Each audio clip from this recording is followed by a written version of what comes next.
They laughed when I said I wanted to make a living by restoring vintage arcade machines. Not gentle, uncertain chuckles, but sharp bursts of derision that cut deeper than I cared to admit. My father dismissed it. "Isn't that just a hobby? You need a real job, son." My friends spun up cruel jokes. "Let us know when you invent the next Pac-Man." Even my boss at the electronics store where I worked shook his head, warning I'd grow out of that nonsense. I didn't glow out. I grew defiant. Those first months were torturous. I sat in my cramped apartment, soldering irons and circuit boards scattered like relics of failed dreams. The online forums I joined were filled with other hopefuls, but the money was non-existent. I spent my last $200 on a battered Donkey Kong cabinet, certain I could restore it and flip it for a profit. Then the monitor died, and the replacement cost twice what I'd budgeted.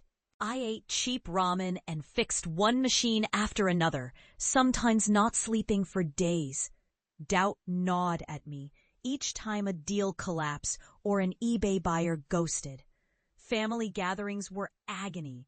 My sister would ask how the little business was going, thick with sarcasm. I forced myself to smile, but shame burned behind my eyes. I realized I had to be strategic. If I stayed invisible, I'd stay broke. So I filmed my restoration process, documenting the rewiring, the artwork, the pure magic of seeing a dead cabinet roar back to life. I posted the videos on YouTube and TikTok, and the numbers crept up. When my Space Invaders transformation hit 100,000 views, my inbox filled with requests. A collector offered $2,500 for a custom Miss Pac-Man. A barcade in Chicago wanted a fleet of classic games. My channel skyrocketed.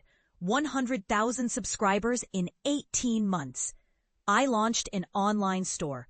Reviews poured in. By year 3, my repair business netted over $300,000 in annual revenue, and I hired my first full-time employee. Magazines wrote me up as the arcade revivalist. In year 5, I signed a contract with a major retro gaming convention worth $75,000. I'd crossed the $1 million mark in lifetime sales. But the real moment, the one I replay, I returned home for my sister's birthday, newly named vintage tech consultant for a national chain.